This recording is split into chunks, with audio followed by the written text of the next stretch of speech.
What's up guys, welcome back to the channel. Today is just a little bit of an update video because I made some off-camera progress and actually got the whole front end on. Everything is pretty much bolted up. We still have some issues with, there's some extra spacing up under the K-member because we need to build some spacers for the top of those brackets. So it's not really on there perfect, but it's all fully bolted in. But obviously we're not driving it yet, so it doesn't really need that. What we will be doing though is actually pulling it out of the garage today, which is a super big milestone. I'm mostly just pulling it out so that we can clean the garage. There's a bunch of stuff just piling up in here that either needs to get thrown away or better organized, and also just need to sweep, and it's hard to get up under the car with it in its place. So that's the main reason, but also like just a big milestone to be able to see this thing roll. We do have an issue though on this side because it won't actually be able to roll fully by itself because one of those, where is it at? Right down there, one of the bottom brackets actually, or adapters, actually broke off when I went to go set the weight on it. We just have these little support or struts in there right now. They're just pieces of metal sandwiched between the control arm and the shock tower, and that one broke. So I'm reprinting it right now out of a better material, so hopefully it won't do that. So I'm gonna have to just put the jack up under the K-member and drag it out that way, but it'll still be kind of the same idea.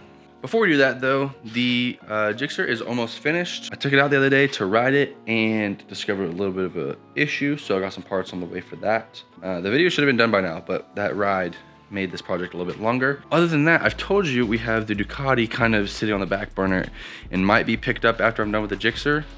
Right back there, it's got boxes piled on it. That's sad.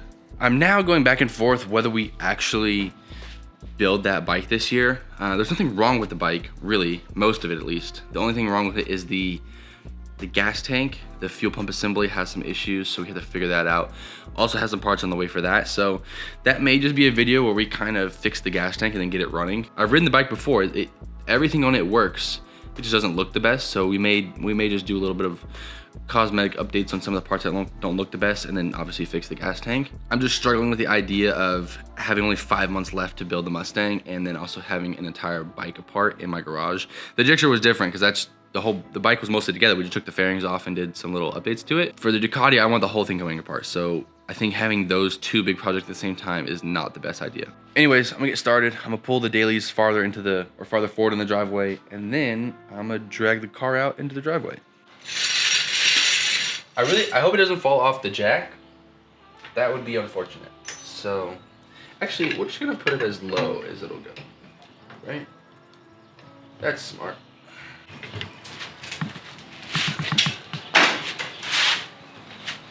I'm wearing the wrong Crocs.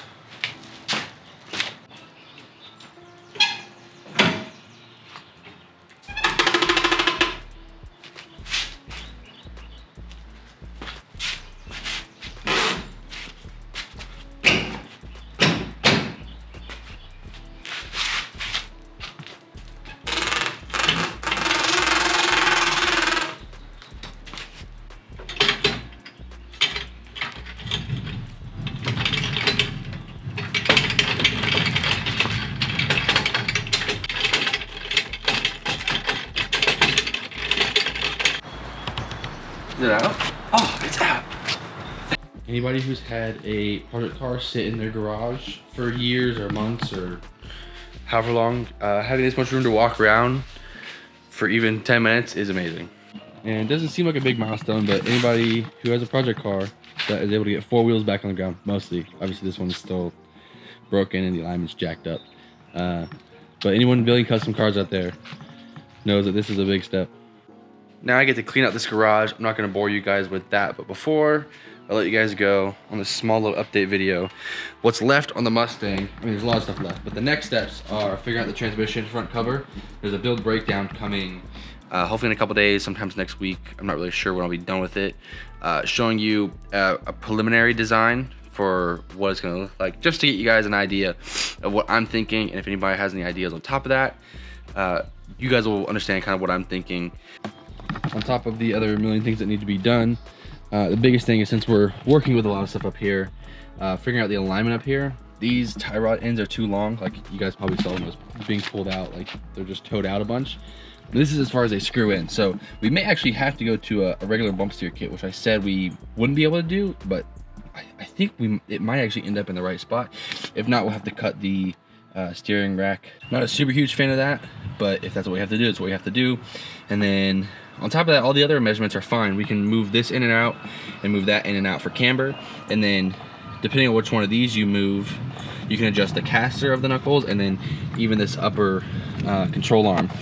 These move in and out. I can't really move it right now because there's a bunch of weight on it. These rotating pieces move in or out, and you can move both of them and it'll adjust the caster. So we have a lot of adjustment. We just need to actually figure it out because I know nothing about that. I've also acquired, this is a bell housing for an old top loader transmission. I think they were like a 60s, 70s thing on some of the Mustangs, some of the F-150s, I think, maybe even Rangers, I can't remember. I've been over the information on that with you guys pretty extensively. That bell housing is 2 inches shorter than the other one we have, which is perfect for what we need. Just gotta make that adapter. We're probably gonna have to take it to a machining shop and have them shave down some of the bell housing. I think I found a clutch for it. It's a 10-inch clutch. These Mustangs came with a 10.5-inch clutch. I can't find a 10.5-inch clutch with the right splines and shaft diameter we need, but I can find a 10-inch. And I think for the power we're putting out, that'll be fine. We'll lose a little bit of clamping surface area, but again, I've never had problems with this, and we're running such low power at this point that I don't think it's gonna be an issue. Other than that, we just gotta button up the motor, put the intake on, figure out the exhaust. I'm making this sound a lot easier than it is, but we still have 5 months to go, and I guarantee you we're gonna be working up until the very end. So definitely let me know if you guys want more information on some things or less, or if you want just bigger updates. I can go more weeks at a time and get some more progress done at a time for you guys. Other than that, I think this is it. Short little video, but that's a big milestone. Just seeing it out of the garage on its four wheels, is crazy. So I'm gonna clean out the garage, roll it back in, and get back to work on it.